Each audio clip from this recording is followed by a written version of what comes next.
And we live. We back at it with another Victory Monday. Yeah. It's your boy Dynasty Champ Chuck. Welcome back to another episode of Kingdom Cast. Don't forget to like, subscribe, comment, share all your social media platforms. We are here with a few more members on this post game show here. My guy DG returns. If we tell the truth, The voice. Arrowhead AMPM. My guy Country on the bottom right, y'all know who he is. And our special guest, man, we decided to welcome back our cousin for the post game show since he was at the game. My guy Cris Style out in Vegas. Yes, sir. What's happening, my brother? What's Chris, going on? What's going on, Vegas Jones out here. right? What's going on? Wild as heck. He was sipping my ties with Tata down in Nevada. It wasn't my ties.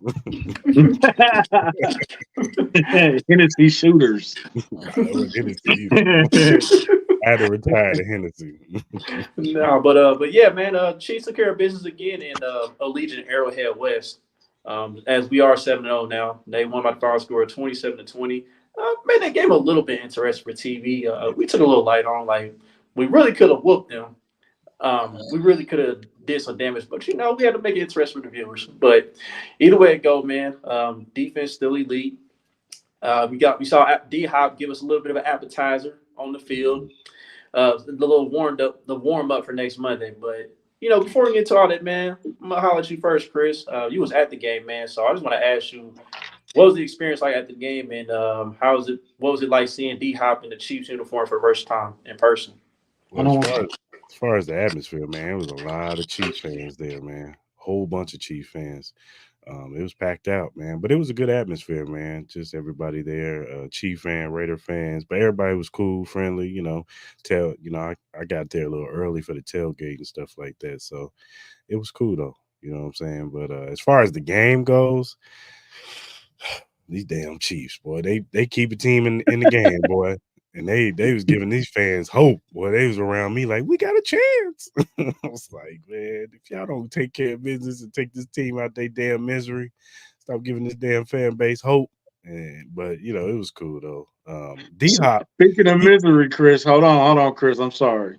Go ahead. Speaking of misery, that national anthem. Oh, my man had a blip a little bit. My man skipped an entire verse of the national anthem. My man a blip. my man went from America the Beautiful to and the Rockets Red Glare. Like, bro, you skipped the whole section in there, bro. How was that live? Because it was hilarious over air. Everybody was like, oh. I'm looking around like, did he skip a part? Like, yeah, he skipped a part. That package kicked in. So, yeah. But no, I'm sorry. Go back to the game, bro. I'm sorry. No, but all in all, the game was cool, man. D Hop, he was getting open a lot. From where my vantage point was, my man's was getting open a lot. But that's gonna take some time. Him and Pat gonna have to build that rapport and get that chemistry going. But he definitely looks like an addition to this squad, man. And that defense, man, is just amazing, man. They shut the Raiders down when they needed to, man, especially on that fourth down call, man. All them Chief fans that was in the building, we was all going crazy, man. And man, it was a great game, man, for sure. All right, so yeah, let's go around to DG. DG, let's hear your thoughts on the game. Yeah, overall, I feel like one of the Chiefs' better executed games outside of the penalties. Got to clean that up. But outside of that, man, I felt like they played really well. Defense, first drive has always been kind of an adjustment. They come out and give up 7 on the first drive, and then, you can kind of see as the game went on, they kind of settled in, started kind of figuring out what the Raiders really wanted to do. I thought they did a good job of containing Brock Bowers, especially early, keeping some of the explosive plays down from him. That kid, he's going to be a star. He's got star potential written all over. So for them to keep him under wraps and then to also bottle up, the run game, yeah, it was nice to see. It's really what I've expected from them all year. So offensively, I felt like I felt like this was one of the better cohesive games that the offense has kind of had. It wasn't a lot of they were staying really ahead of the chains and using the run game. Kareem Hunt got 19 carries, I think, again this week. So the workload, 21. yeah, the workload continues for him. I love what Andy and them are doing, especially once they get down into the red zone. They just pretty much just playing power football and just trying to punch it in as best as they can. But then the presence of D Hop obviously really helps out with this team at this point in time. He's somebody that the defenses have to, hold accountable, be honest with, or whatever, and realize when he's on the field. I think it really helped in the red zone, especially on Travis Kelce's touchdown. You put that safety in a compromising position of having to decide who to kind of rotate coverage to or whatever, and it leaves a sliver of opening for Travis to get open, and I think that's really going to help. Him and Pat's connection, I feel like it'll get there. At some point, you could see kind of glimpses of what they can really do together. It's just good to have a receiver that understands how to play in zone, how to play against man. There were a couple routes where he was in man-to-man and he literally just cooked whoever he was in front of or whatever. So it's good to have a guy that can go out there and win his one-on-one matchups. I can't wait to see what this offense is going to be like, especially when Juju gets back. And if you can add the addition of Hollywood Brown and later in the year, I think this offense can be really, really explosive, especially with D-Hop being in town. But, yeah, overall, great game, man.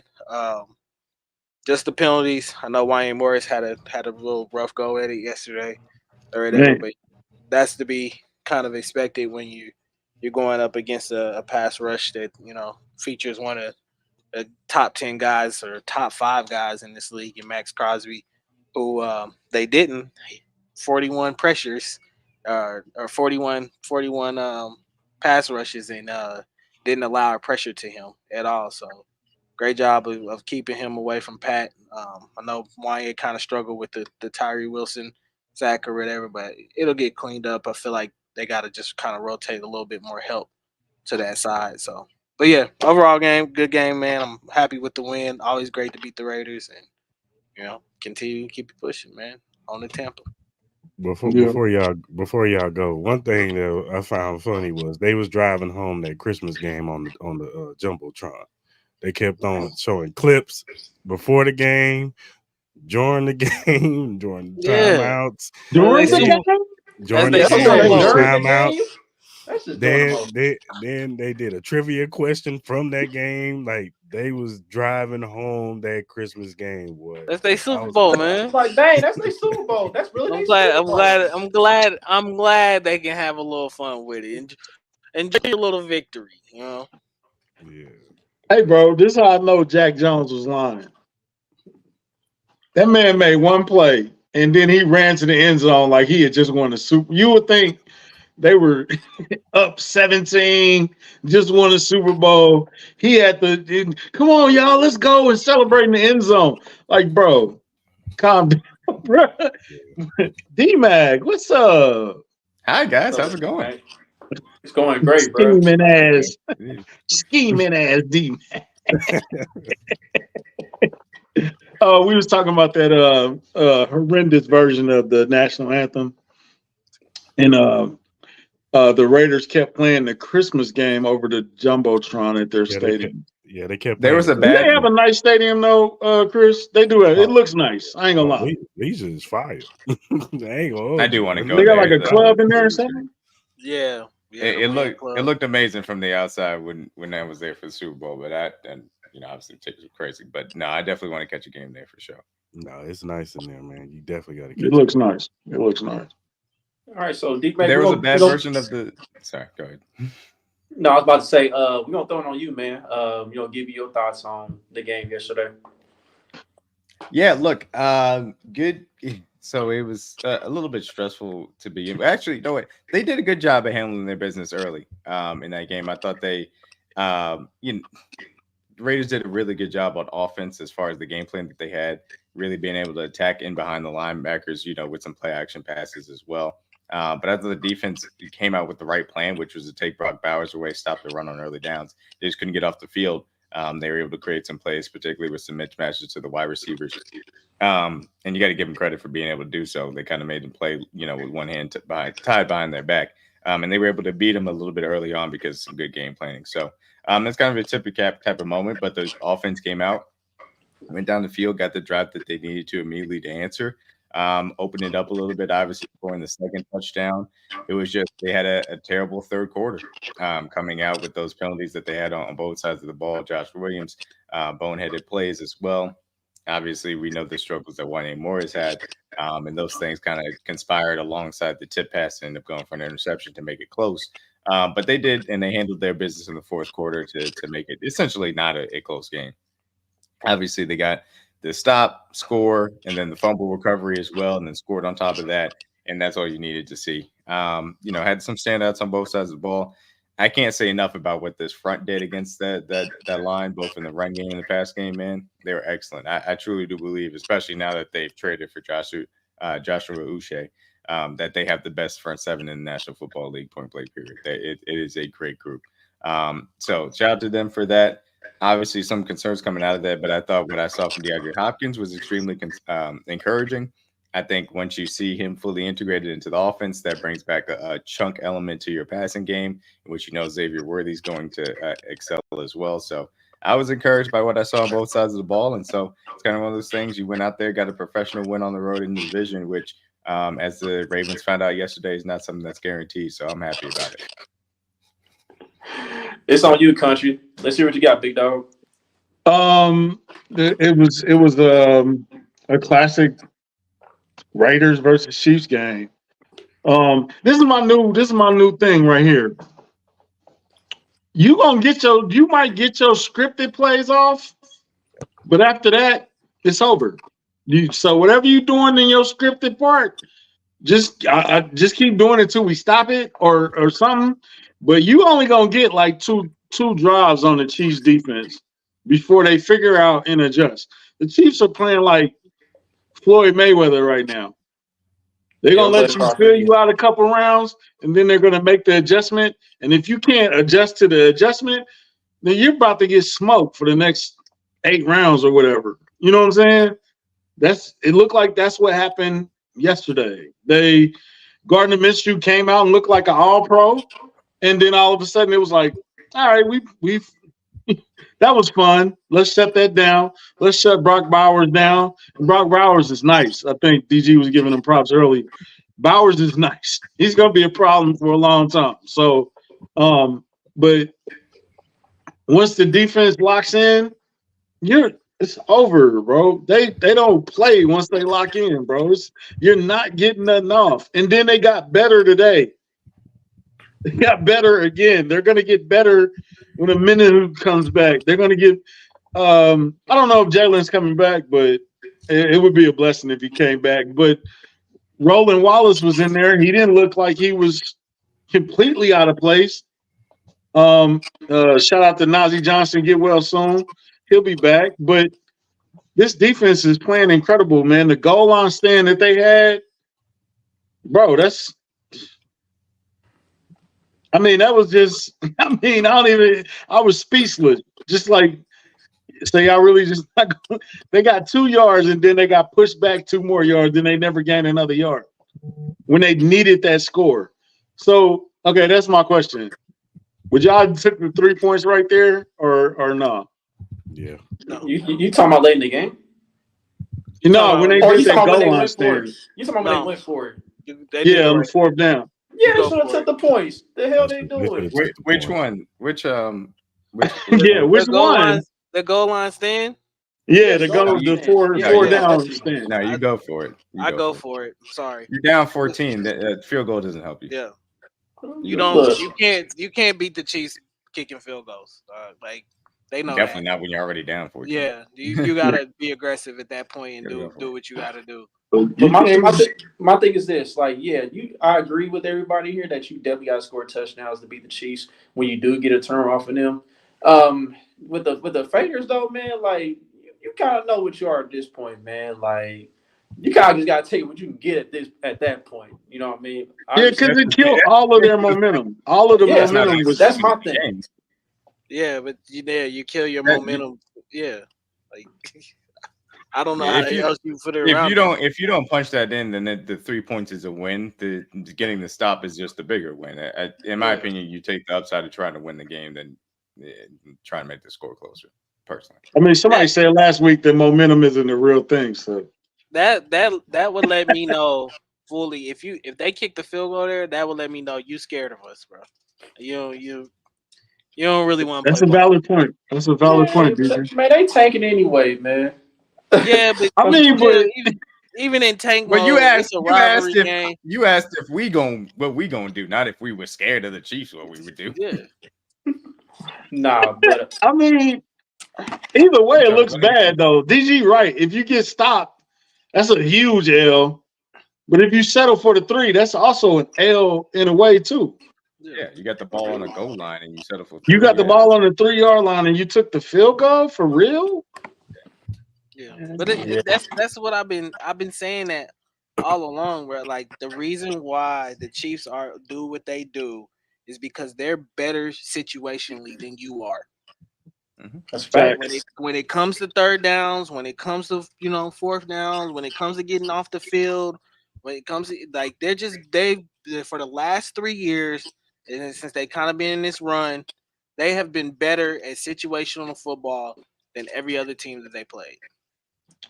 Yeah, And it also applies. It also applies to where they are at the game, because it got to the point obviously where they were kind of, it felt like in control. Obviously went 7-10 down. It went out, got that touchdown. Then Raiders were able to punt. They get the field goal before the halftime. It felt like they were in control of the game.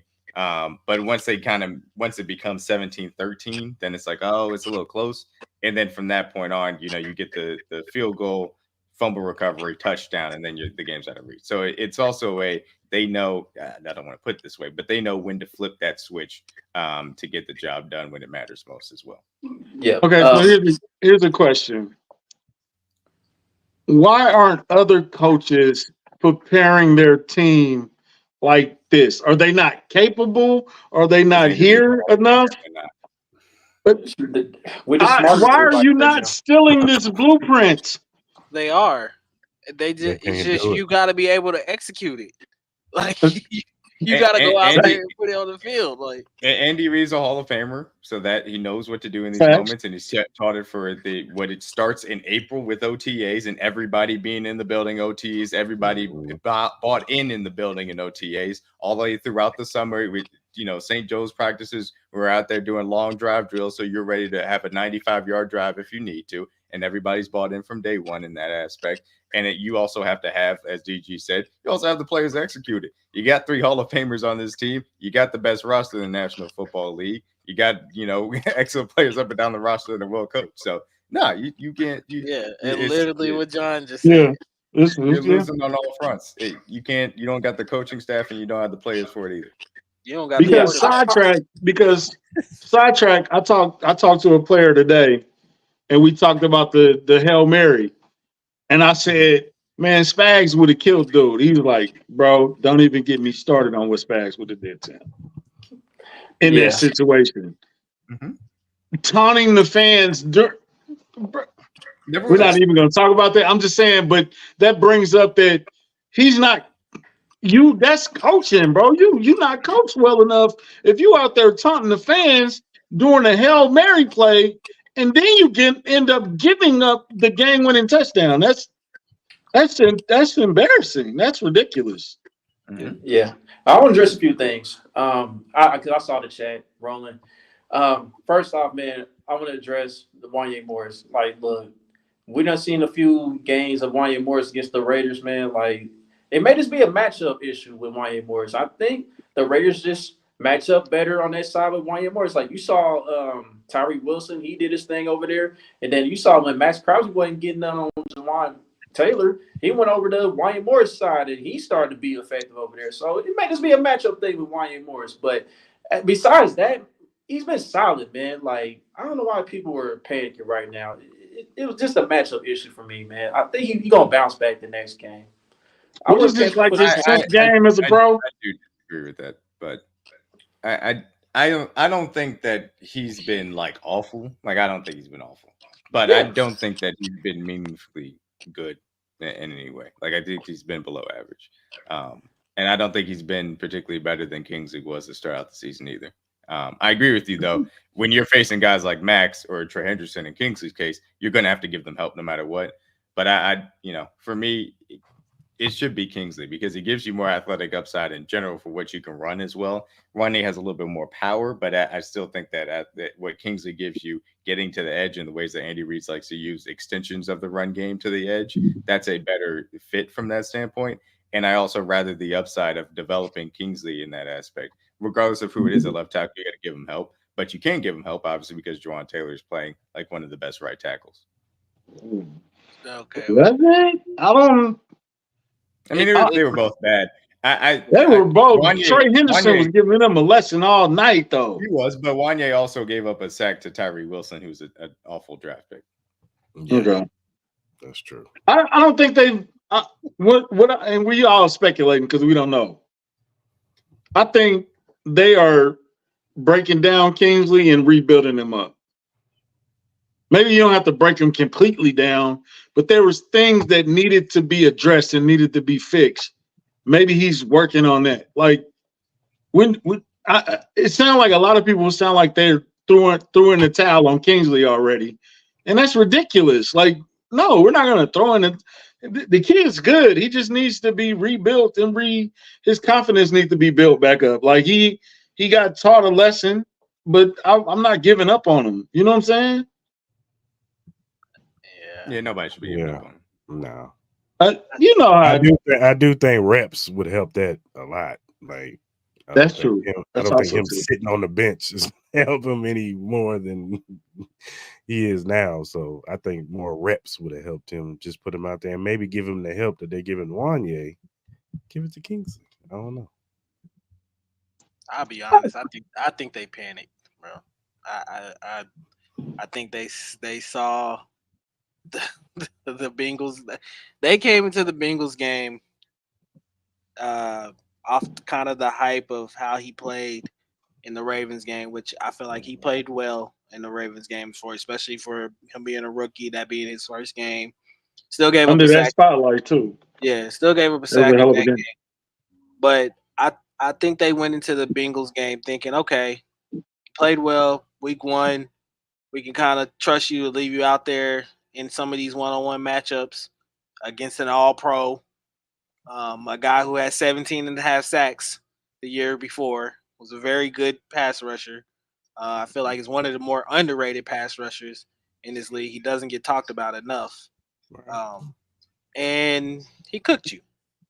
So I think it's a mixture of Kingsley being inexperienced and as well as Andy and them not really having a great game plan for to help Kingsley out even more.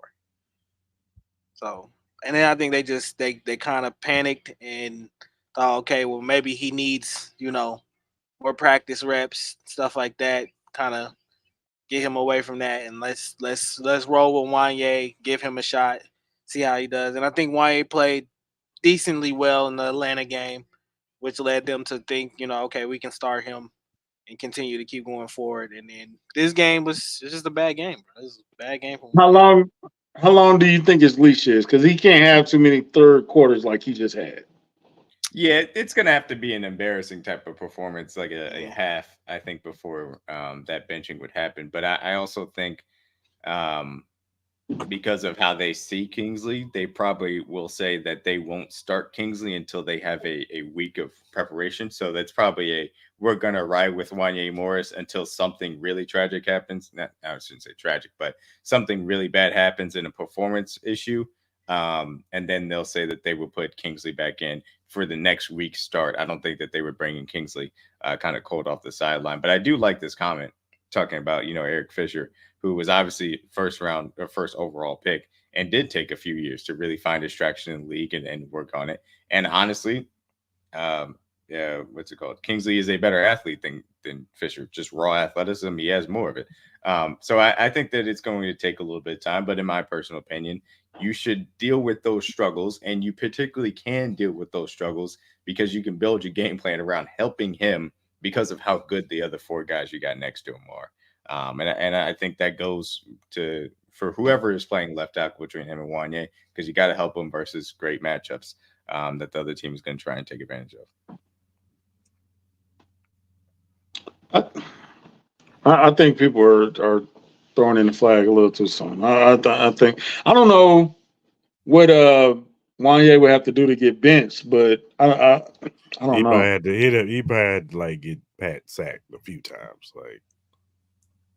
Or it'd have to be a penalty late in half, kind of how, a costly game, costly penalty, maybe, or costly back-to-back drives. I just know right now, like of course, like you could go back to Kingsley, but I just feel like you're kind of flirting on the danger of messing with your offensive line chemistry. And then you're kind of asking Joe Thuney to be a little bit more than what he already is, on that left side or whatever, helping out whatever tackle is over there at this point in time.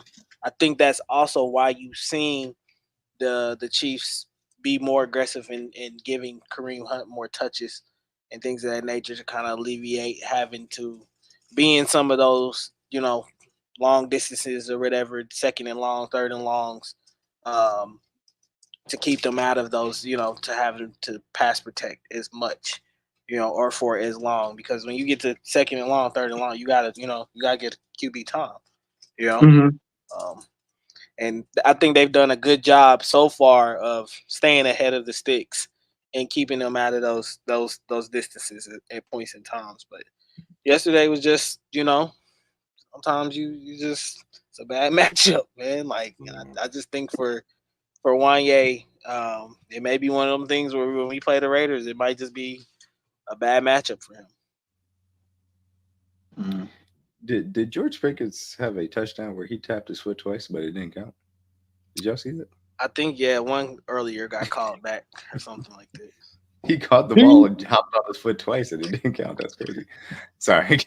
Why did it look like? It looked like Kareem was closing in on. I don't know why I felt like that to me, but Kareem had like 21 rushes for like 59 yards. Did it feel like he had more yards than that or something? Like, was it? No. The run game felt he was more running better than that though. But it felt more effective than he actually could run it. But it's just because like he was it looked like he was just falling forward almost every time he got the ball. But I will say this: the Raiders did a good job of making him work, throughout the course of the game. Like, it was very tough to really break like a long run per se. But the thing I like what the Chiefs did though, despite Kareem not having so great numbers yardage wise, they stuck to it regardless, just to make the defense honest. And it set up for like some of those third down plays when Mahomes was just scrambling, improvising, make something happen. See, listen, if I was a defender, dog, I would be pissed off playing against Patrick Mahomes. Like, I would be frustrated as hell playing against Patrick Mahomes because one moment you think you got him wrapped up, you think you got him bound up, you think there's no lane to make a play, but all of a sudden he hits you with he hits Samaje P right out the backfield like the last minute. He hits Noah Gray down the sideline for a first down, like stuff like that, man. It just gives defenses nightmares and defense coordinators nightmares, bro. But I want to applaud Andy Reid for running the ball over 20 times. Like, what is it, the fourth game in a row? Yeah. This is not an Andy Reid game plan. Like, we're witnessing history right now. This is like for real. LeBron chasing the point record. Like, every night is something new. Like, I appreciate it. I just want to see how it's going to look when Pacheco gets back. I want to see the split. Pacheco's going to be the lead back, and he's going to be the guy to spell him. And thank God he's going to be because less of Carson Steele in between the 20s, which is still scaring the hell out of me. But more so that you're going to get not Kareem Hunt run down into the ground, which obviously he's had a lot put on him right now. Yeah, I mean, are we sure that Pop's gonna be like the lead guy? I know he's younger, but Kareem does look better running football. Pop has looked way better running football. I don't know why people think like Kareem Hunt he's gotten a good job. He's done a good job since we asked him to come in, but he's not looked better than Pop in my opinion. In my opinion, Kareem, he just better with the vision. Like he finds them little creases a little better than Pop to me when I've seen. Yeah, him. but you could see the decline. Like when Kareem was younger, he would have hit that outside and been gone in some of those runs yesterday. And then I seen it. I seen it yesterday. It was like a couple outside runs. It was like, 2017. 2017 Kareem would have housed that one, bro. It was like. I agree on that standpoint, but just like the tough yardage, you know what I'm saying? Like 3rd and 2 or 3rd and 1 or 3rd and 3, like I'm fine. Really if you want to keep him for those short yardage situations, I'm perfectly fine with that. But no, Pacheco should be the lead back. He runs the ball, but he's a better pass catcher as well at this point too. I'm saying, would you ease it back? Yeah. Okay. Yeah. You don't have to 20 touches. I was gonna have a real pause moment. That's why I was trying to word it right. Pause moment. You gonna ease him back? I was like, would you ease it back in? But I don't want him to be lead back the first week he's back. You feel what I'm saying? Like I wouldn't give him 18 off the rip. No, I agree with that. Definitely agree with that. I'm not trying to give him 20 touches. Hey man, it's hard to have football conversations with the pause squad going. There's so many pause-worthy football terms that it's like Crosby going to y'all rivals. Who are our rivals? But what are you talking about? Max Crosby isn't getting traded, so I don't know why. I don't know why people think he's getting traded. Why would they? They're going nowhere. I promise y'all that. Right, but anyhow, man, I do want to touch on. I want to touch on D-Hop myself, man. Man, hey, some of the routes he was running, dog. Like, man, I was going crazy on the 4 clip I saw from Matt Lane. He chopped it up like the routes that D-Hop ran throughout the game, and I was just like, bro, if Patrick would have just looked his way one time, dog, because he had whoever down there cooked, bro. Like that dude was barbecue chicken, like barbecue chicken, bro. Like it's just crazy. Like I just cannot wait till he gets unleashed next Monday. That's just a sign of things to come right there. We saw that he can line up on the inside and then go in motion to the outside, get open. We saw him get open in the slot. Like the dude can do anything you ask him to do. Like that just shows how much of an all-pro wide receiver he still is, or at least the talent and the skill. So I loved what I seen from D-Hop out there. One of those things, you just got to get that trust that he'll look to him. And I think that's a really key part of being able to convert on those key third downs. We obviously saw first catch of the game. So it'll come with time where Mahomes is looking for him on those key downs in the same way that it looks for Travis Kelce as well. So I was, like you said, I was very encouraged by everything I saw.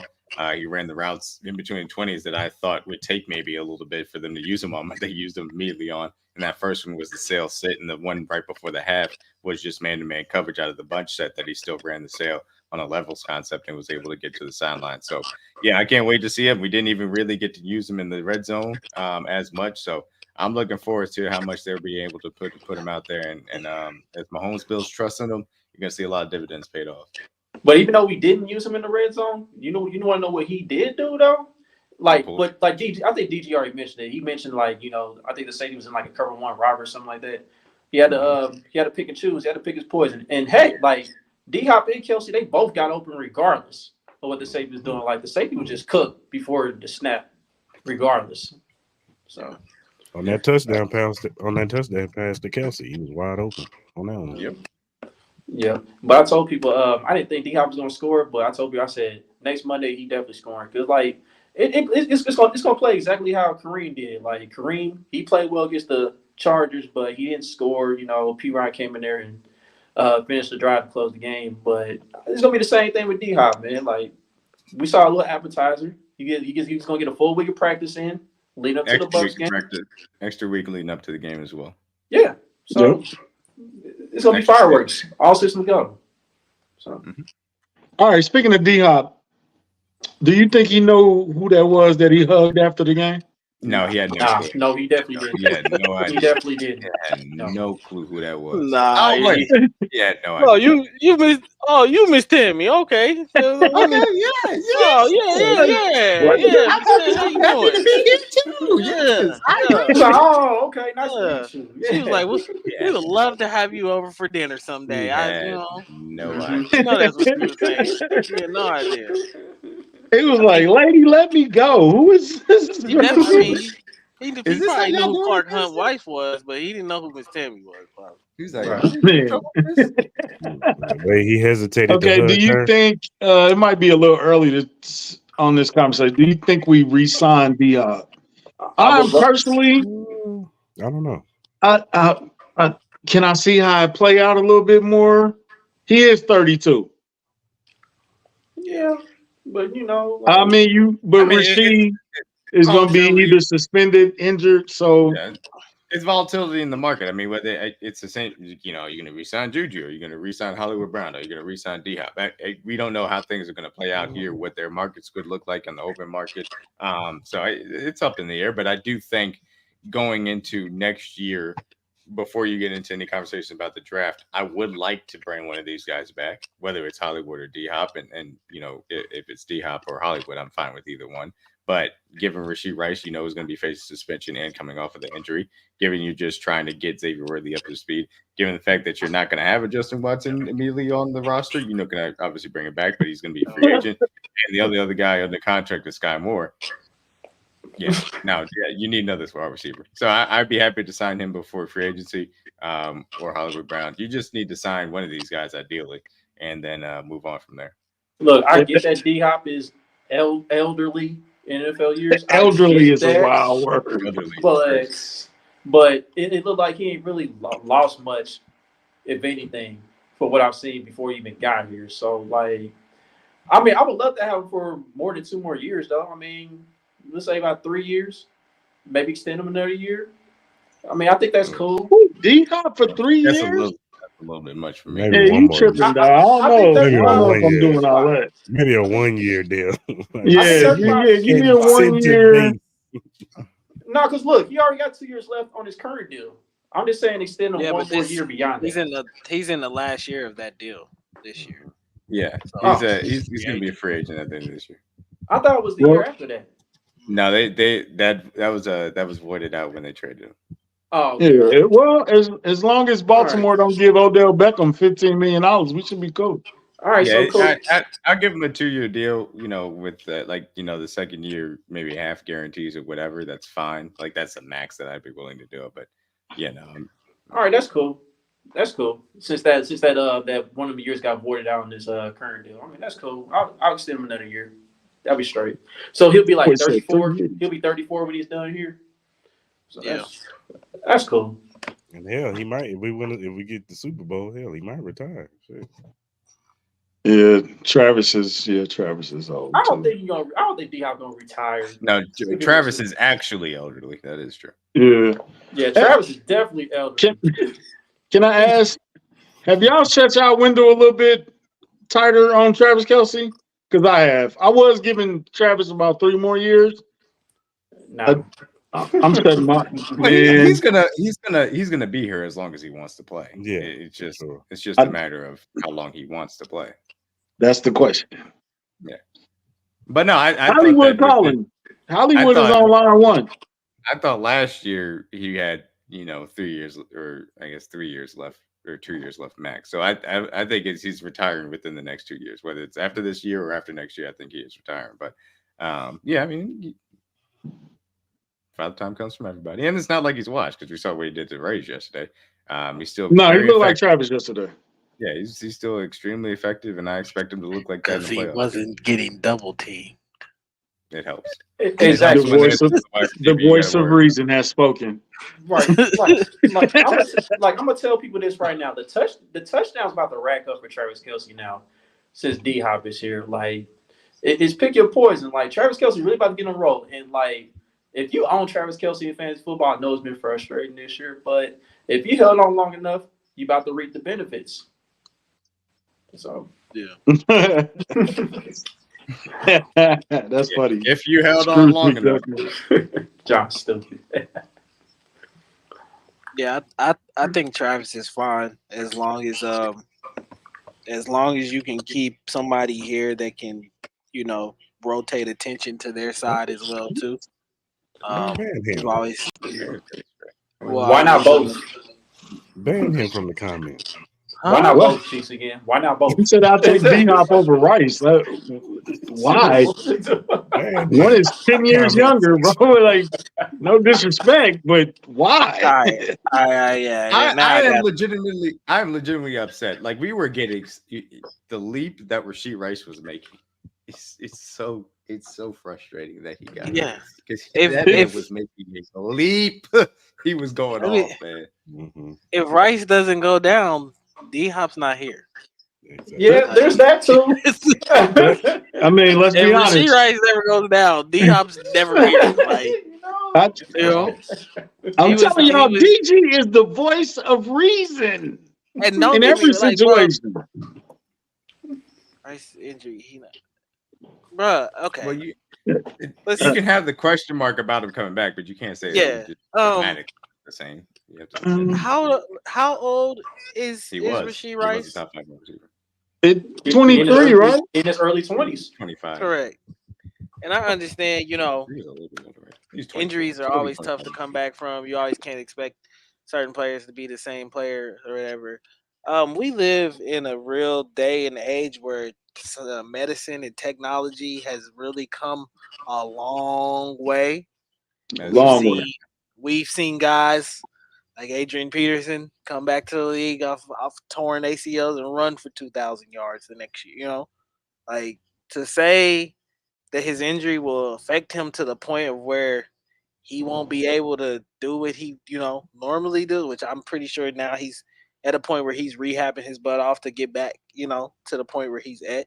And yeah, that may take some time, but he's 23. Like he's still very young with a lot of football left in front of him. Like, and this is probably his first real major injury that he's had, which actually happened on a real freak accident, type play. It wasn't like he, was out there just running. He just non-contact and, messed his knee up or whatever. So,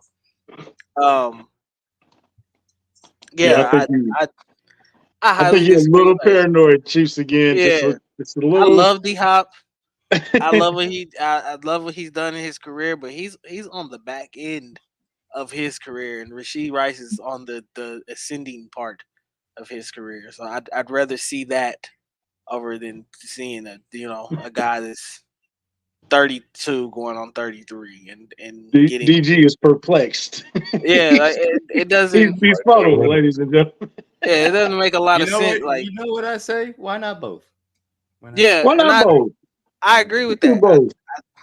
I think that having D-Hop here, especially next year, if you can get him back in the building, essentially helps you with the development of your room.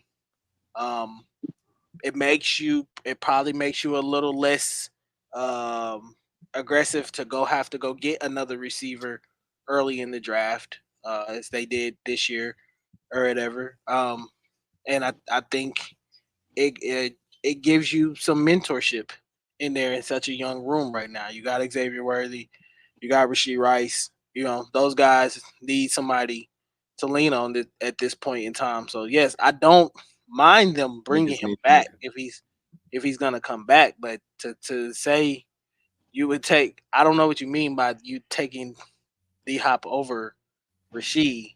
Like as far as career, yeah, sure. Like D-Hop's gonna be a Hall of Famer if he wins a ring. But I think he's talking about the time he's gonna be out. You know what I'm saying? Yeah, but I mean, with the injury combined with the suspension, even though today we found out that you can be suspended and injured at the same time. We did find that out today. So NFL, keep that same energy. We've seen it today. There's proof. So, but even still, that's no. I'm sorry, bro. No, I wait on Rashee to come back before I just. potential over what you already seen any day of the week. The Right. potential of what Rice could be in his career, and we saw what what D Hop was early on in his career and how he ascended. To essentially he was damn near the best receiver in the league at one point in time. I think No it's doubt. him, Julio, and AB. At one point where Mhm. they were, you could argue for all three of them. Mhm. Pretty much.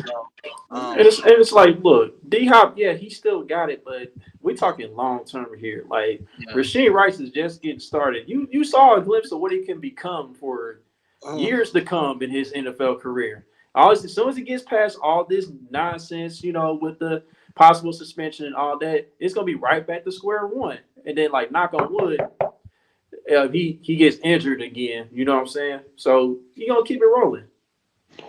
Wait a minute. Is this Boogie? Is this Boogie's burner account or something? I'm just. Play with Bum. What's going on? Okay, so I know D-Mac, he said he's a little short on time. So, yeah, let's talk about the new acquisition real quick before we get back to the game. Joshua, you say. Joshua Uche or Uche? Uche. Uche? Is it you say or He said it's pronounced Uche. Yeah, I think it's Uche. Uche? Okay. Yeah. So yeah, he's gonna be a situational pass rusher. Me and D-Mac, we was in a chat with the Patriots fans. They was kind of talking down the trade a little bit, and it's like, look, we're not asking them to play every single down. We just asking them to get to the quarterback on third downs if need be. And this is a solid acquisition. Like you saw, like he was one of the most successful pass rushers in the league since he got into the league, as far as like pass rush win rate. So I know I saw Seth Waldron, or not Seth Waldron, but I know his name was Seth. Seth Waldron. Yeah, ESPN. He mentioned that he had a better pass rush win rate than Mike Dana, so he could possibly take Mike Dana's role in that situation on third down, do the pass rush role, and maybe Dana could focus on stopping the run a little bit more. But either way it goes, it just boosts our defensive line depth even more and makes it better. But D-Mac, let's get your thoughts on the trade before you bounce. Yeah, I mean, I was giddy when I saw that come across. I was actually shocked because I didn't think that was going to end up happening. And first and foremost, to get it for what is a 2026 sixth rounder, excellent value as far as I'm concerned. And some of the reasons why Chuck and I, were witnessing some of the Patriots fans talking down on it was they asked him to do a lot, to be an every down kind of edge player and defend the run, which he's not particularly great at. But what he is in a similar manner in which Leo Chanel is a guy that can obviously rush the passer, put his hand in the dirt if needed, but also drop back in coverage too off the edge. And that's an interesting thing that brings to the table as far as what Spagnuolo wants to do with his edges occasionally as well, with all the simulated pressures. It's nice. It's really like a nice addition that you need from a rotational pass rush standpoint. And then particularly when you talk about actually rushing the passer, which he does very well, being able to – what are y'all laughing at? Why are you laughing? Just keep going. Yeah, the way in which he's – I'm sorry. The way he specifically gets after the passer and his speed that brings off the edge of running up the arc and forcing quarterbacks to stay and step up in the pocket if they want to try and escape is massive. Because we know the interior of our defensive line is really good at creating havoc, whether it's Tershawn Warren or Chris Jones, or if they reduce either Charles Omenihu, who hopefully we will be getting back soon, or George Karlaftis down to play with Chris Jones. And then to complement the power that we bring from the other side as well, it's a really good job of being able to have the different levels of the pocket affected to make sure that you can't really get out that back door because Uche is coming. So I'm extremely excited. He fixed exactly what we need as far as the room is concerned. He's also 26. It's not like he's coming over with major head case concerns or he's coming over because he's injured or anything like that. He's coming over. He's ready to go. Obviously, he was a healthy scratch because they expected him to get traded. So I love the acquisition of him. I'm extremely happy about it. The only thing that I'll also say is the idea of bringing him in was probably obviously outside of type for Steve Spagnuolo, but also now that you've seen Joe Cullen's influence, that he's been a little bit more Yeah, that he's had a little bit more flexibility in who he wants to bring in. And I think the reason why they drafted a BJ Thompson, on day 3 of a few drafts ago, was to try and develop this type of skill set in the edge room. And now that to use Leo Chanel effectively in this kind of pseudo manner, that he's bringing a little bit more of the run value, but having that speed to really beat guys up the arc is key. So I'm extremely happy about it. And Brent, I don't know why he didn't get more on the market, to be honest with you. I don't know why. In a 2026 draft pick too. Don't let that. I'm surprised by it, but I think the Ravens Alliance probably need a guy that can play in all 3 downs right now. We don't, and maybe that's ultimately why we were able to get him for the cheap. So I'm extremely happy about it. I love the transaction. I love what he's going to bring to the table. I love the fit as well. But yeah, I'm excited. Anybody else have thoughts? Anybody else have thoughts on the trade? With that, I'm gonna run, but I'm gonna let you guys go ahead and give your thoughts. All right, peace, Max. See you on Tell the Truth Tuesday night, 8:30. Yes, sir. Tomorrow night we go back to it. 7:30 p.m. 7:30. Okay, my bad. Yes, sir. No. Check him out. Tell the Truth. Stay scheming. Yes, sir. If you want to see more about DeAndre Hopkins, also got a video about that. I'll see if I do it. I might do a Josh Uche one, since people are doubting how well this man rushes the passer. So I may do another one about Josh as well. I think, man, you add speed to the room. You got that room well rounded. The rotation pieces is all in place. It's dangerous.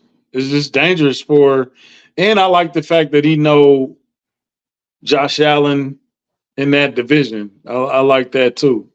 Mainly Josh Allen. I don't worry about the rest of the quarterbacks in that division because one's old as hell, one's a concussion away from being retired. And anyway, his familiarity with playing Josh Allen is going to be a plus for us. And then you put him around Cris, you put him around George, you put him around Charles, a many who coming back.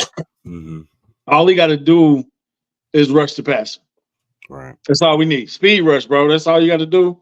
That's all you got to concentrate on. Sounds good to me. Sounds like a plan.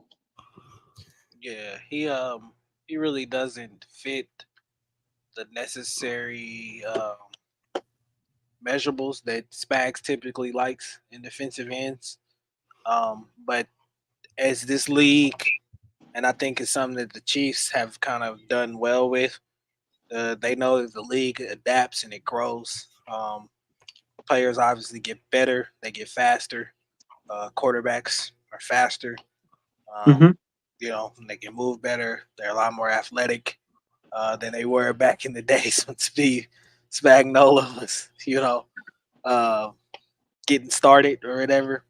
So I think that they realized that this was a need that they needed, especially up front. They really haven't had a guy that can bend the edge with his speed coming off there, especially combining that with having that power up the middle with Wharton and Chris Jones, and then adding George Karlaftis to that.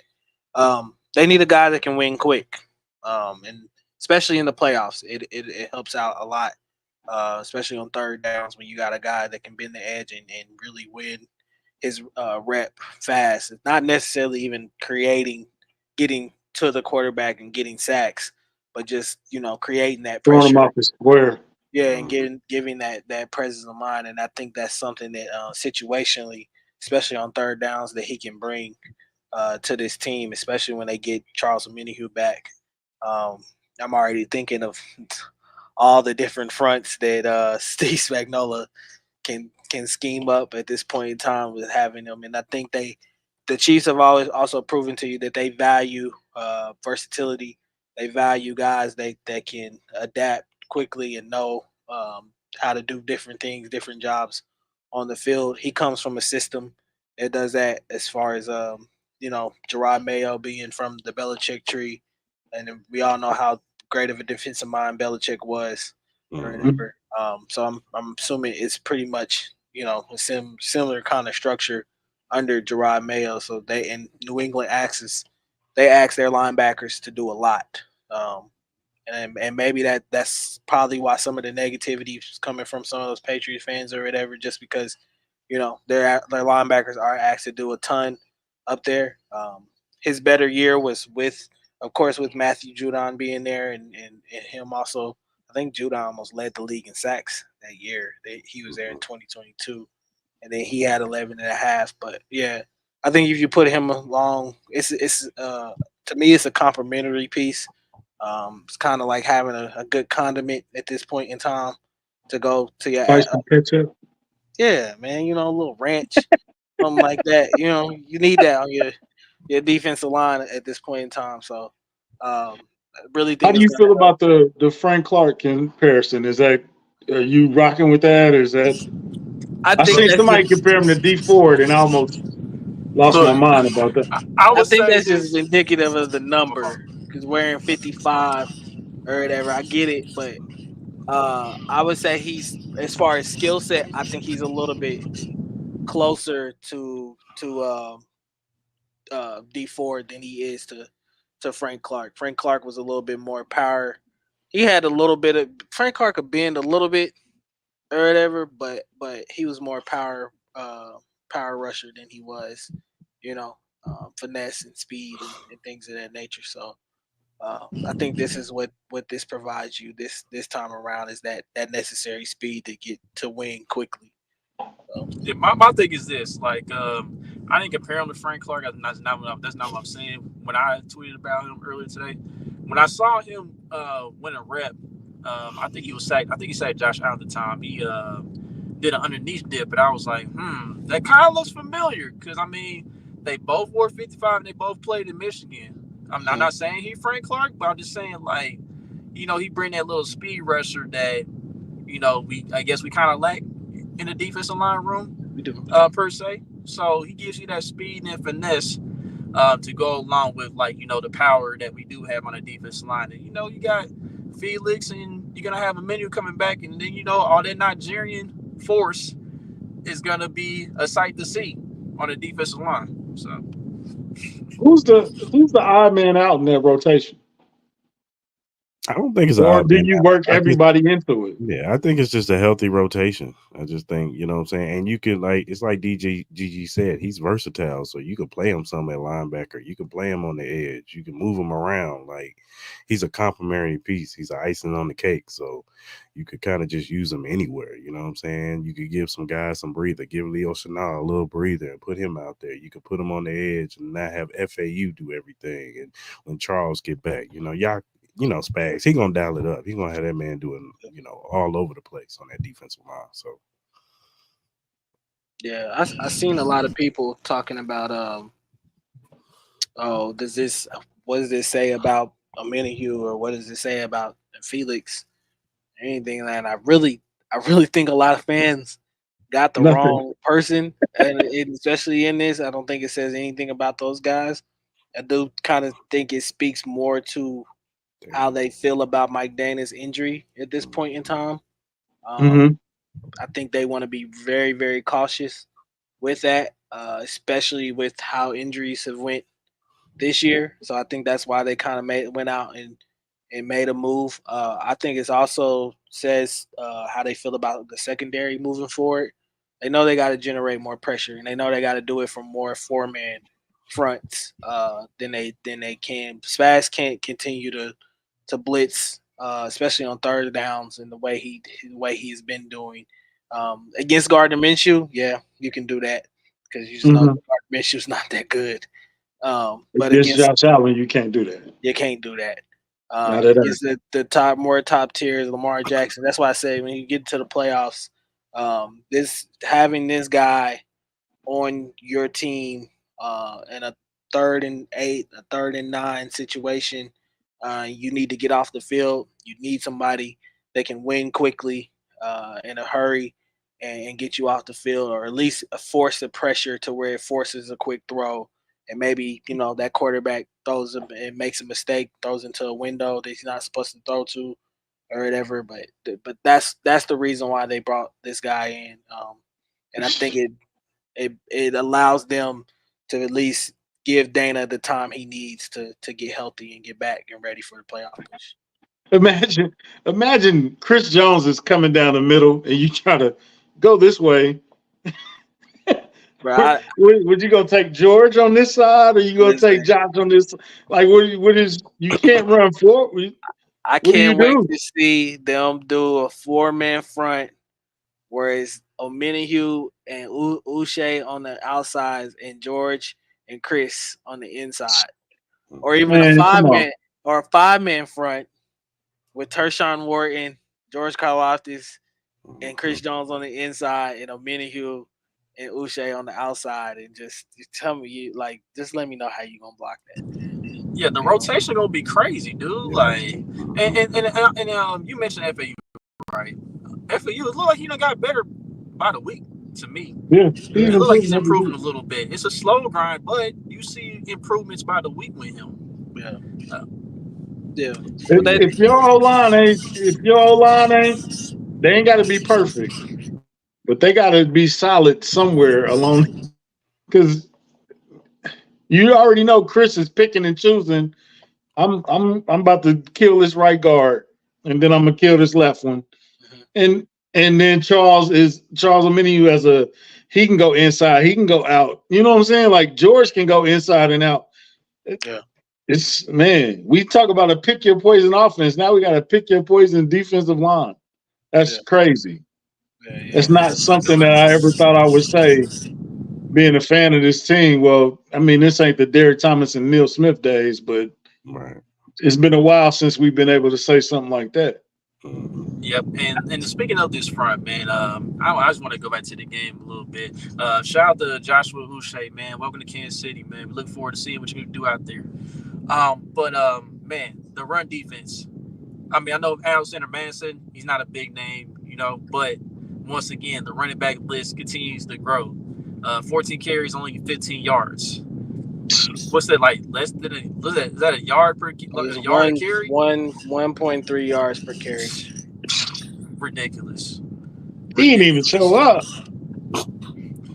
Like, how could he, bro? Like, and it showed like when we after they got the interception from Mahomes and they couldn't take advantage of it. We had that goal line stance. Like, we was pushing them backwards. Like on 3rd down and 4th down, we was pushing them backwards, man. Like, we just some beast up front, man. I don't know how this defense is better than last year's defense. It is. It is. It is. I think it's I think a big reason of it is because of the emergence of Leo Chanel. Yeah. Especially the run defense.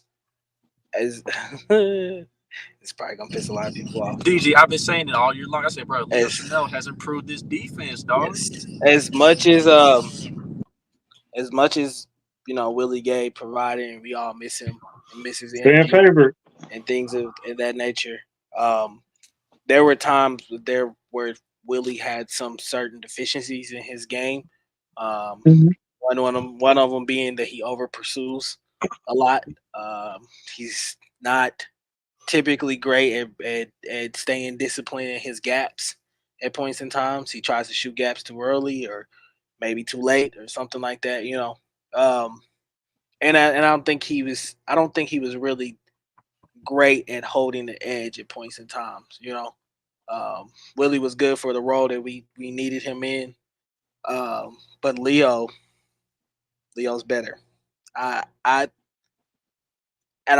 Maybe I'm speaking way too soon. I just think the kid can be an all-pro. He's got that type of potential. When there was, I think on that, it's probably 3rd and goal on the goal line stand. He pushed a grown man. I think it was Colton Miller. He pushed a grown man back into Alexander Madison. And this is a tackle. This is a guy that's probably got maybe a good 70, 80 pounds on him. But the strength of him being able to hold the edge on that play is what allowed them to be able to stop that play in the backfield.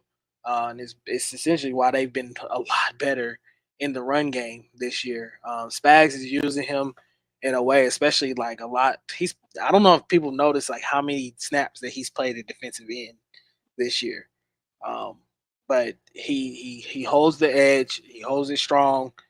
And when that happens, it allows for your linebackers like Drew Tranquil, like Nick Bolton, who are very great physical tacklers in space, even Justin Reed, to come up, and do their job. It's like playing offensive line on the defensive line, and he's done a great job at it. That's why I feel like we've been better in the run game this year. And then that defensive line, you can clearly tell it's stopping the run is an attitude thing. Yeah. You got to have the mindset for it. I think last year they knew, they weren't bad at it, but they weren't great at stopping the run.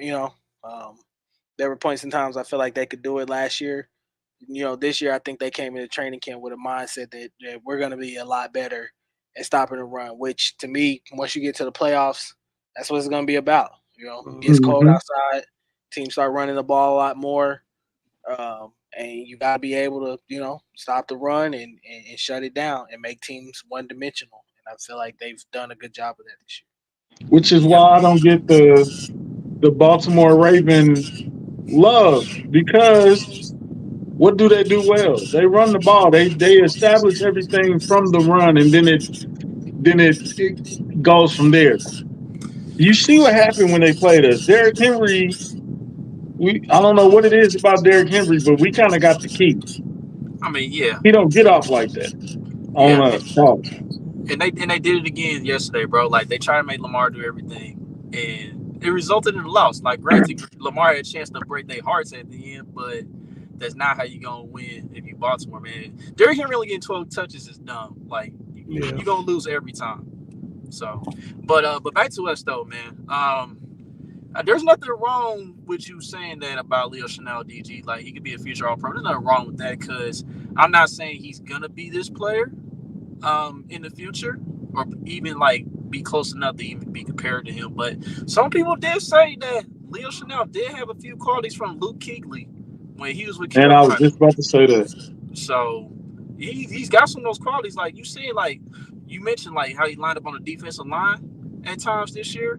Like, that dude's had no problem, taking on double teams or taking on two guys and stopping around the backfield. And heck, I seen him one time. 3 guys. Yeah, even 3 guys. But I seen him one time when there's been a team that's trying to throw a screen to the running back. Leo will be out of position, but he will get back into the play within like 2 or 3 seconds and make the stop. Like, stuff like that, bro. Like, that athleticism, that freak athleticism, that's something that you just can't teach. And that strength is crazy too. To go along with that. You all know the day we all figured that Leo Chanel was a beast was the Super Bowl parade. It's yeah. Climbed up on the bus. What did he just? Did he just jump back on the bus? On his own. Double-decker bus? Yeah. Man, come on, who is this? Why he ain't playing for it? What did he say when he got drafted? He like pure violence? Is that what he said? Violence. I like hitting. Death Row. Yeah. Death Row. You should have He known. was like, you remember that scene in Avengers where the Black Panther chick was like, why was she up there this whole time? It's like, why she went down and fight with us? Right. It's like, why was she up there? We needed her down there. But Leo Chanel is a beast, bro. Leo is a beast. I don't think a lot of people, his name isn't out there like that yet, but pretty soon. He's making enough. He got the Atlanta play. He got this upcoming play. You said what? Tom Brady was talking about him in the San Francisco game. Yeah, but he was. Tom watched the game from a different viewpoint than other people. Tom lock in. It's gonna. It's a bad white boy. It's gonna take other people a little time to catch up to where Tom Brady. How did y'all feel about Tom Brady calling the game?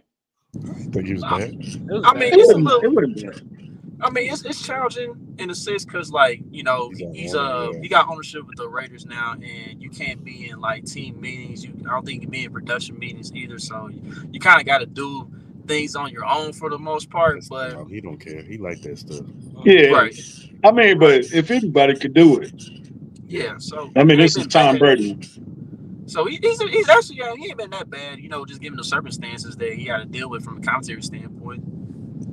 So Also, Belichick. Do y'all feel that way? Belichick's like that too. Like it ain't gonna take a lot of research for him to. He is the You know what I'm research. saying? Dudes know the game, bro. They've when you think about it, Forgot like more than we would ever know. yeah, Especially Belichick. Mm-hmm. it'd be like going to Andy Reid's house and sitting down and having dinner with him and talking football. How much you could probably absorb and learn from him, especially when they've done it at such a high level. Like Belichick, you've seen everything. You you played until February almost every year, of your career at this point in Facts. time. So That'd be a good ass. That'd be a good ass show when Andy retired. Him and Belichick just sitting around yeah, talking to hear football. them, to hear them. So and if you watch Belichick, you seen the way Mm-hmm. he talks about us, and he knows, he knows how tough of a matchup it is because he's seen it before. He's had to go up against it, John, you stupid, bro. You stupid, bro. I wonder, and then we can kind of preview the next week's game. I wonder how open Andy Reid's going to be after retirement. Would he I be mean, willing to do one of these ESPN shows? Nah, That don't sound like. I think he could be like a regular on the Manning cast. Like he'll do some stuff Yeah. like that. I don't think he's gonna have the Yeah, I Andy couldn't see Reid him show. doing it every day. He's not Rex Ryan. Yeah. it's like he's slowly opened up a little bit. I mean, Yes. with him just doing these commercials now, like Yeah. you see him on multiple State Farm commercials now. So I mean, that's kind of a way him opening up a little bit now. But when it comes to football, I think like he want to be relaxed, chill, not cameras all over. Like him chilling on the Manning cast, talking about a certain play. I think that's more Andy speed. Yeah, he'll do a cooking show before he do a Cheeseburger. hamburgers with Andy Reid. Well, he going on tour with Guy Fieri Yeah. post retirement. Go to these different burger spots. Silly, man. All right, we got Monday Night Football, Kansas City versus Tampa Bay. Injuries have kind of taken the sizzle off this game for me. I thought it's still going to be a hard fought game. I don't think it's going to be. If Mike Evans and Chris Godwin was playing, I would be more in tune with this game. But it kind of took the sizzle off. Did it kind of take the sizzle off for you, Chris? Yeah, most definitely. You want to see the matchup, Mike Evans, Chris Godwin, especially with Jalen Watson going down too. Like it would have been cool to see Trent, Jalen versus Chris and Mike. But now that Jalen's gone, Mike's gone, Chris is gone, it's like we Sterling Shepard and Trey Palmer and whoever else McMillan, whatever over there. Like they really ain't got nobody. So. I am interested to see how they match up against Bucky Irvin and White and the Tucker guy in the backfield. Rashad White back to the crib. Yeah. Kansas City guy. So and that tight end Octon, I want to see how they do against him too, because he's pretty good in the middle of the field. Yeah. So yeah. My thing is this, but yeah, it did take a little bit of sales, but I was looking forward to see how he's gonna be able to match up with, Mike Evans and Chris Godwin, but they got to deal with that. They had opportunity to take one from the Falcons at the end of the game, but it just wasn't enough. But they defense is pretty atrocious, man. Like you guys see that Kirk Cousins, he threw 9 touchdown passes on them between both games they played. It's just I think they got some injuries on that end too, man. They just get carved up all over the place. So John already mentioned about D-Hop first touchdown. I can see that too. Harold saying D-Hop. Is that a different person? Sorry, Chuck. Oh yeah, I think so. It's gotta be Boogie on like 2 burners, bro. Like he over it trolling them. yeah. It's gotta be. I was just talking up that it's Boogie. Yeah, I won't even pay attention to the chat, but nah, yeah, bro. They tripping. but at the end of the day, man, it just goes to show that more people are tuning in. I guess that's what that is. But at the end of the day, man, we should have no problem doing what we want to do on Monday night. As far as offense, defense, they should continue to do what they got to do. K. Knighton, if he gets his, so be it.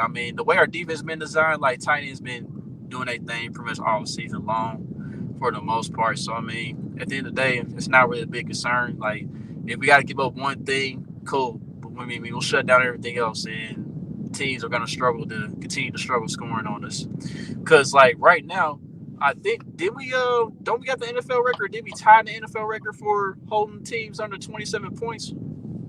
Something crazy like that. Yes, we haven't given up more than 28 since the Super Bowl. Yeah, Philadelphia Super Bowl. like 27 games in a row, something ridiculous. Yeah. So we should break that on Monday night and keep that streak going. That dude threw me off with that comment.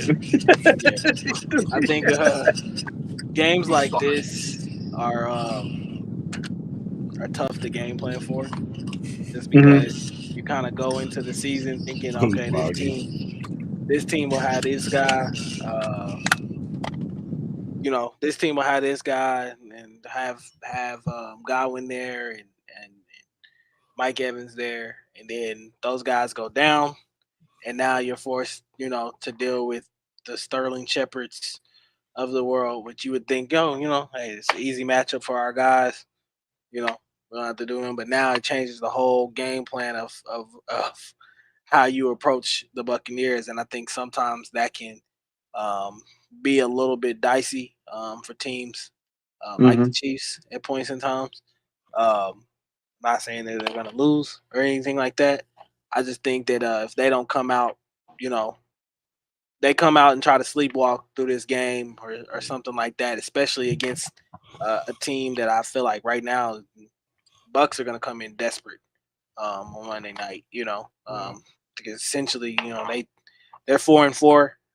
They need this win just as badly as we would need it, at this point in time in the season. Of course, Chiefs want to try to stay undefeated, but to fall to 4-5, I think for them will be a devastating blow, especially towards their playoff hopes and stuff like that, especially with how tight that division can get down to the line.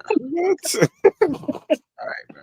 Yeah, that's the last one. It's not it's obviously not a real person. But yeah, I think that I truly think that the Chiefs, if they come out and they're focused and willing to play their game, that they can handily win this game. But if they try to sleepwalk through this thing and either look ahead of the schedule or anything like that, I think that this could be one of those spots where the Bucs come in and possibly as a desperate team try to shock the world or quote unquote, So I think it's got to be a point of Chiefs coming out and being ultra focused on the task at hand and protecting home field. Hey, bro, I had to put him in timeout. I'm sorry. I had It's out of pocket. Devontae, I don't know who you are, brother. A real person. I'm a pray for you because at this point in time I don't think you're a real person. Yeah, it can't be. It's got to be a troll. But I want to go across the league real quick before we get up out of here. The Jets, they done. It's a wrap, right? Hit them about. We don't even have to talk about. Put a fork in them. All right, cool. So besides that, Buffalo, us, and Houston, those pretty much the locks in the division.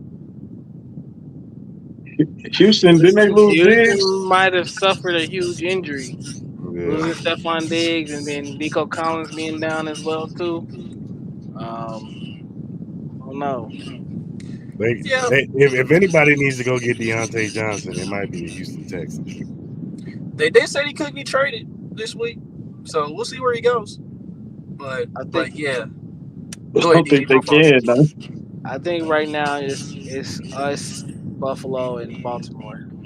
Yeah, that are in the thick of things right now, as far as who's going to be continuing. So you don't think Pittsburgh can hold on to that lead in the North, you think they're gonna fall off? I'm just Listen, saying, I'm bro. not buying They it. still win. It They looks still Their like it defense all, is bro. win, bro. look. Their defense is elite. Their defense is elite. I fully wholeheartedly respect Mike Tomlin and what he's been able to do in that organization for over damn near a decade now.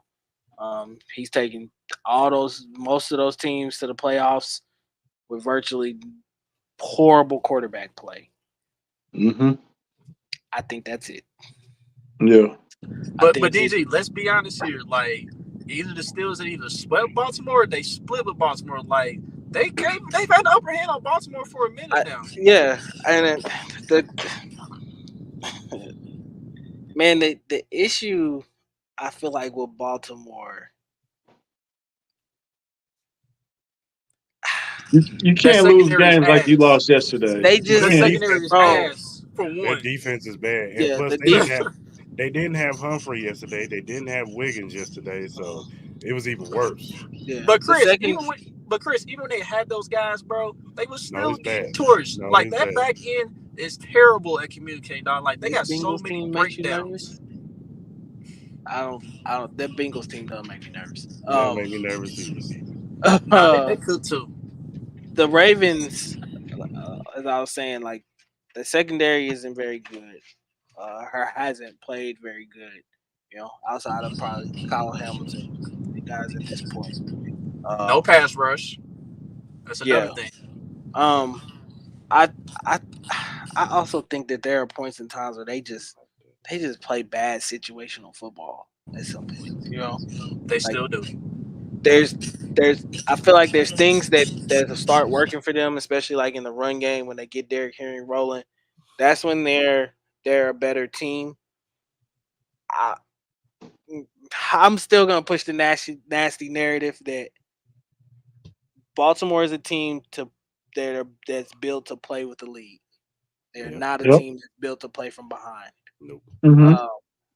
And I love Lamar Jackson. I think he's an incredible talent. He can't throw them back into games. I'm sorry. Like he has not been able to prove it consistently. Yeah, maybe there was a game or two here where he's done it or whatever, but consistently he hasn't been able to prove that to you. And there's probably some Baltimore fans out there that's gonna call me all kinds of names for saying that or whatever. I really don't care. It's just the simple facts of what his career has been up to at this Facts to point. the facts. Until he does that, I feel like you shut the run game down for Baltimore. You make them one dimensional. You make Lamar a thrower, and you live with the results. If he beats you and has a great day, he beats you. You just I put my hands up to it and say that he was just on one today. But 9 times out of 10, that's the matchup I'm gonna take, and that's what I'm gonna live with, and hope that at some point in time he makes a mistake, or that they make a mistake. One of his receivers, one of them, make a mistake, and you live with the results. It's a pick your poison type of league. It's just something about going double digits up on Baltimore. It's just I don't know. It's just something happens. I don't know what it is. First, yeah, you make him one dimensional, and then like DG said, bro, he can't throw. He hasn't. I ain't gonna say he can't. He Yeah. hasn't Doesn't prove that he can that throw them that he back. can throw them back into the game. Mhm. He just Yeah. hasn't. I didn't think. I'm like Cleveland got this game. He's not gonna drive it down the field. Look, man. Like, look, I can't fully agree with that because my thing is this: he But, damn near but did it against Chuck, us, in bro.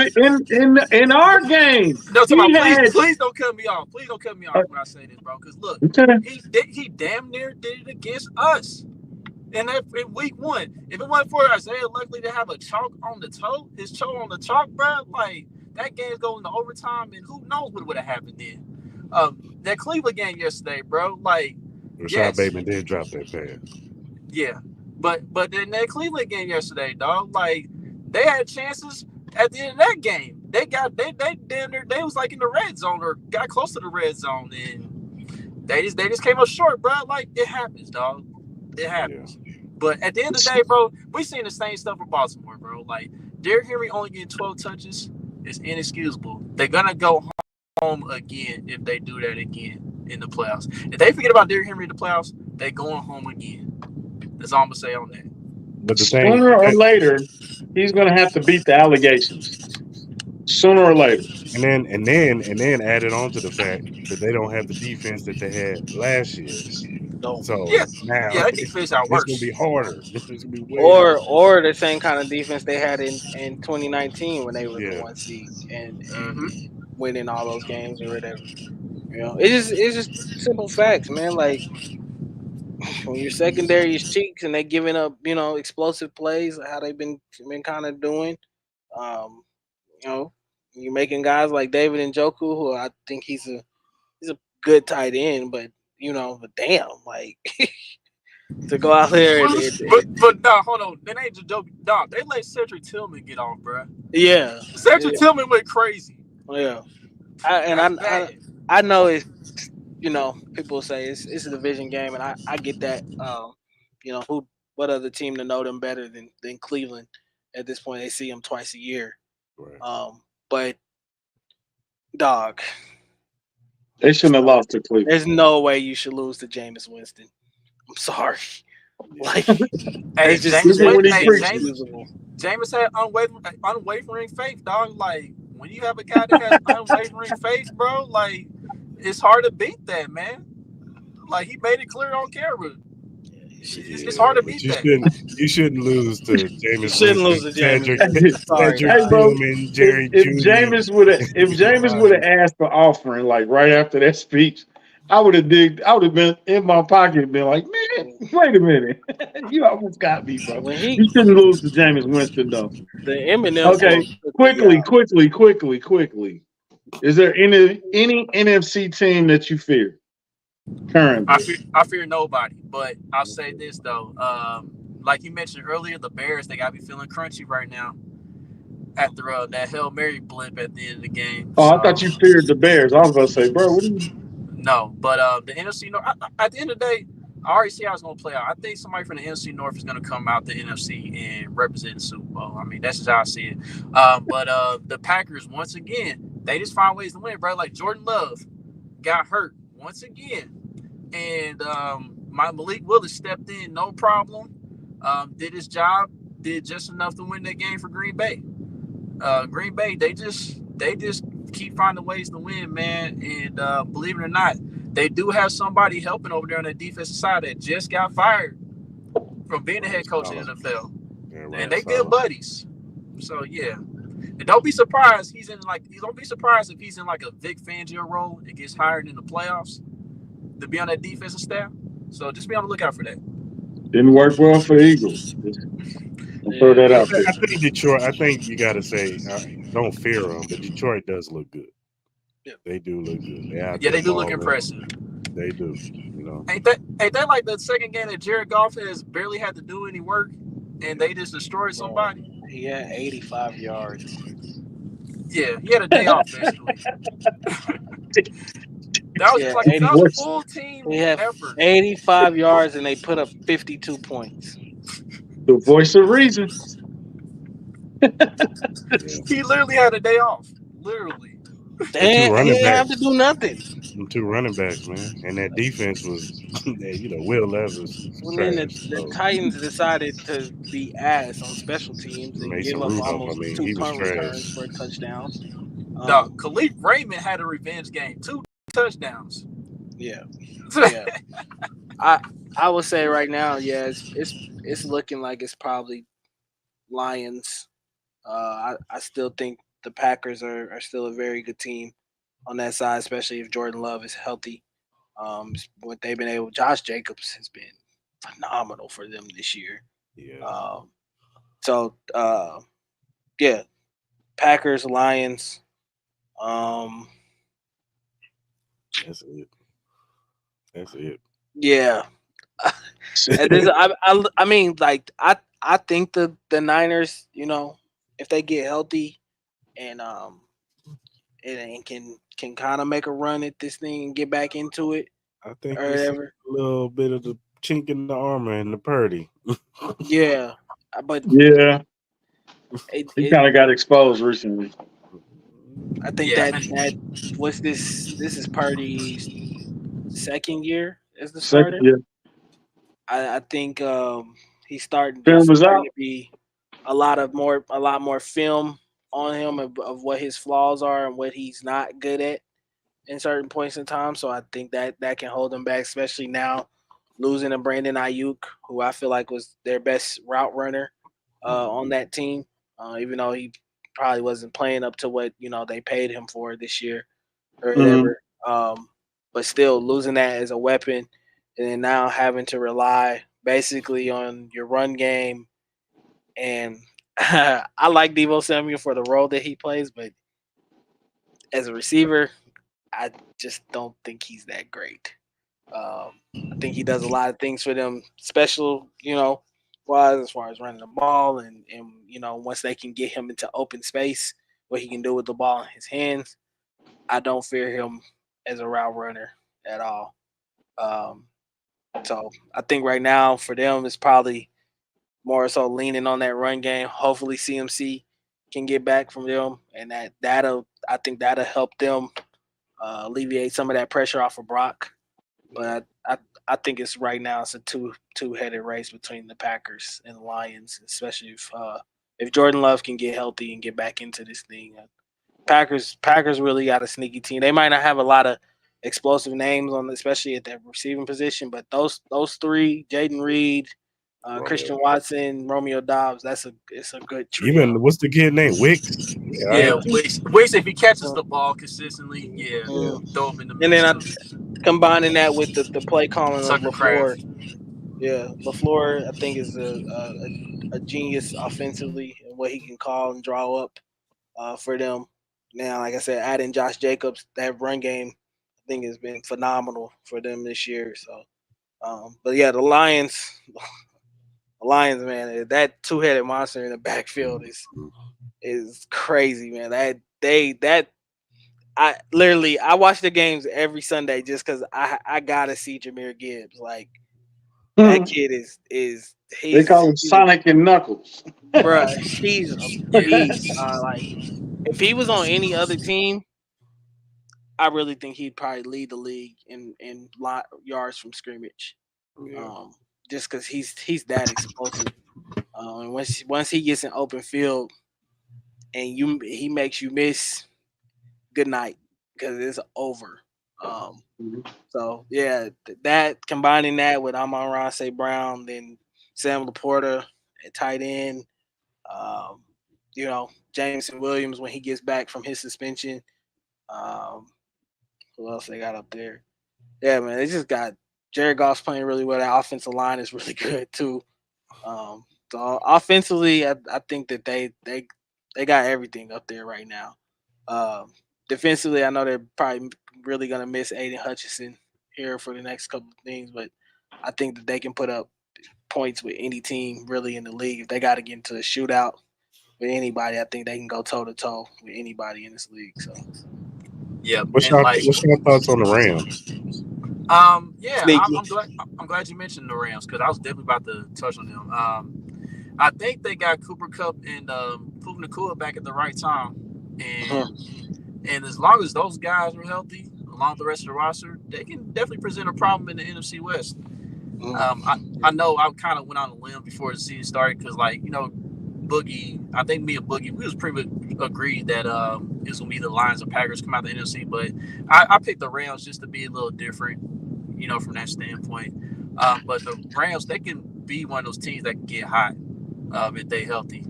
You saw when they played the Vikings when they had their guys back, how everything was clicking again offensively, and you still got Kyron Williams and like. Kyron Williams, I don't know why he doesn't get talked about enough because that dude just fires the end zone every week. Like the consistency is there as far as him being productive. I know the defense still has a lot to be desired just because they're young, but I feel like they're in a position to where they may be able to get better on the back end of the schedule, and they might be able to do some things. But at the end of the day, man, you still got Sean McVay. He's been to the playoffs multiple times. He got a Super Bowl ring under his belt or on his finger. And the rest of that coaching staff. So they can definitely make some noise. Like that NFC West, I mean, it's wide open. Like, I don't think a single team is above 500 right now in that division. I don't think, or there might be one team. Niners are 4-4. Yeah. Is Arizona 4-4 too? Yeah, Arizona's 4-4. Okay, all right. So two teams are right at 500. So yeah, it's gonna be interesting. Yeah, I ain't scared of none of them. I think it's in the same realm as it's always been for the Chiefs. The only team that can beat the Chiefs is the Chiefs. Yeah. But as far as like the rest of the guys in the NFC, I mean, I love the Commander story. I love what Jay Daniels is doing. I think he's gonna be winning Rookie of the Year. You know, the Hail Mary does help with that. He's just been playing great football overall. Washington's starting to improve on defense a little bit. I didn't think their defense was gonna be about something, but I feel like they started to get somewhere. Their defense, they started to play more as a unit. So I'm not saying they gonna be like elite at the end of the year, but they playing a little more as a team collectively right now. So you know, shout out to the Manders. Left hand up. 4 weeks. And then as far as the NFC South, I mean that division's a wash, man. Like, Atlanta. Don't waste your time. Don't waste your time, man. Hey, we get an extra day of rest. Monday Night Football, prime time, America's team. Everybody's watching. Chuck mute. You know how it is. You know what we gonna do. Tampa Bay, like I said, a little sizzle off, but I think it's still gonna be a good game. Last time Baker Mayfield and Pat Mahomes got together, it was a hell of a game. So this ain't Oklahoma and Texas Tech though. But you know, we might play some defense in this game. But let's see. As long as we get the W, and then I just want to go into Buffalo undefeated and face that pressure and see how we go from there. And then if we can get through Buffalo, then we might start talking about something crazy. But until then, we're not going to discuss it. Yeah, that's the only time that I may entertain us being undefeated. That's the only time I might entertain it. We get DG already like, nah, bro, we good. So I might entertain it. Look, I'm all for just win as many games as you can win. Just win as many games as you can win. Look, I don't have no expectations for them to go undefeated or anything like that. If they do it, great. If they don't, great. I'm cool either way. I just don't expect it. It's just so fucking hard to win in this league, man. Like I tell you what, if they do it, just if they do it, Kingdom is gonna be unbearable. Yeah. Do you understand? If they were to complete that, unbearable for weeks. I would really think that you would have to consider them the greatest team on turf ever. Unbearable. They have 2 records, undefeated and a 3-peat. That's great. Yeah. Hey, country childish as heck. Yeah, you would literally that video. You would literally been to a place where no other team has ever ventured to. You think you don't like You think you don't like DG account right now? Oh, don't let us go undefeated, dog. You think you don't like Chuck in the spaces? Listen, I'll just say this. We do that. Unbearable. March through next August for a lot of y'all on Twitter will be hell to pay. Cause burning hot. Sizzling. Very disgusting. So, I advise that teams beat us. Yeah, because the Chiefs hate the Lions, dog. They not doing too well, dog. Like ever since they formed that, they still have yet to celebrate something. Yeah. Cris, tell us about the podcast. Where you gonna be? Yeah, man. Follow us, Arrowhead Chief Podcast. You can follow on Twitter at AH Chief Podcast and all our other platforms, Instagram, Facebook, TikTok. We're on all those social media websites, and you can follow me at Cris Style 702, Cris_Style 702. So yeah, man. DG, where you gonna be? You be all over town. Yeah. DG like the James Brown of podcasting, bro. Yeah.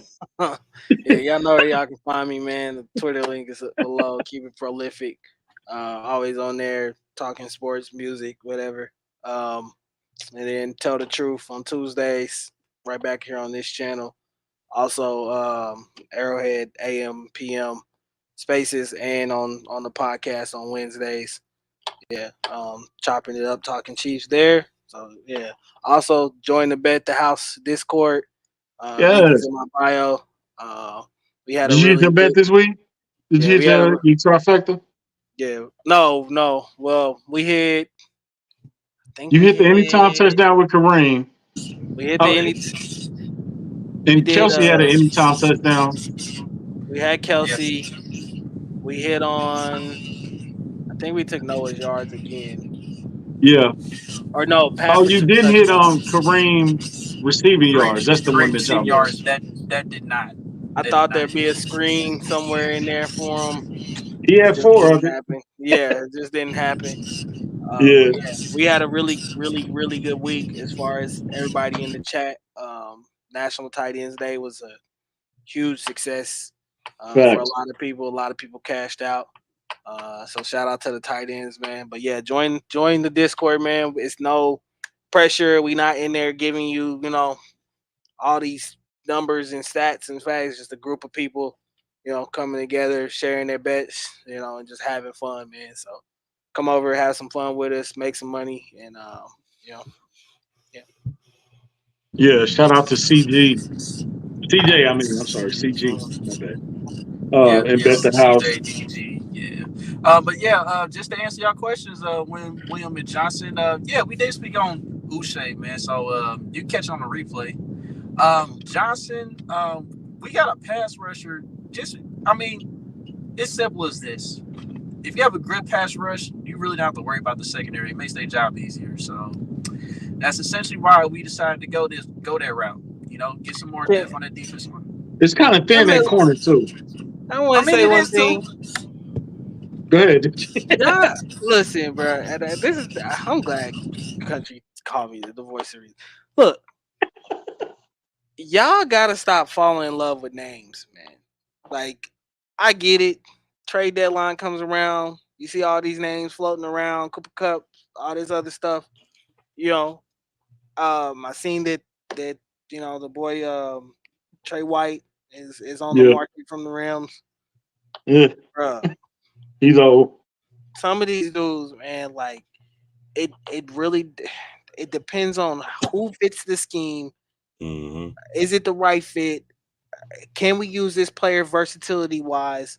It's a lot that goes into it, just as far as just going out and picking up a name. Yeah, Marshawn Lattimore sounds great. How are we gonna figure out the financials of that? Yeah. So I understand people saying like, oh, we needed this, we needed that, or whatever. No. See, y'all not listening to what I'm saying, bro. Like, y'all gotta stop falling in love with names, especially guys that are now out of their prime. Jalen Ramsey is out of his prime. I don't know if you watch the Cardinals and Dolphins game yesterday. Marvin Harrison Jr. cooked him. Okay.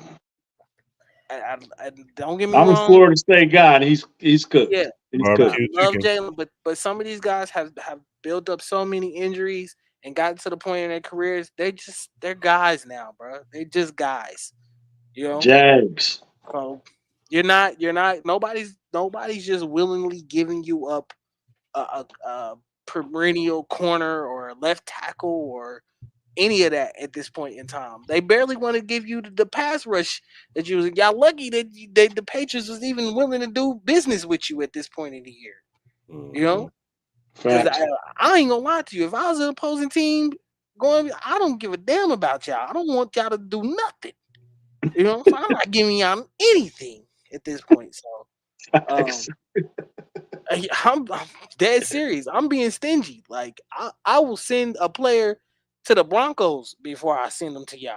Right. Why would know? I contribute to your historic run? No, I'm good. So I'm good on it. yeah, just I feel like a lot of Chiefs skin, y'all gotta stop falling in love with names, man. Like they're just guys, bro. Like it is what it is at this point. You The know, voice of reason. Xavier Howard is just a guy. Sorry, it's plain and simple. Yeah, I'm not even gonna hold you. That kind of pissed me off because like it's time. That's how you know it's time to end the show, man. So, Cousin, you got any last words before we get up out of here? Hey, like, share, subscribe, Kingdom Cast. Hey, we close to 1,300, man. Let's make that happen, please. I take 10 subscribers right now, man. We appreciate y'all supporting. Shout out to Cris. Shout out to DG, Tell the Truth, Arrowhead Pride, the Spaces community, all you guys out there, man. We appreciate you. We'll see you Thursday. We don't have a guest yet, but maybe I'm working on something. We'll see y'all Thursday. Tell the Truth tomorrow. Shoot, we out, man. Peace. Yep. Undefeated and loving it. Yes, sir. 7-0. Smoking on the fader pack, sipping on that Faderade. Till the next episode, we out. Go.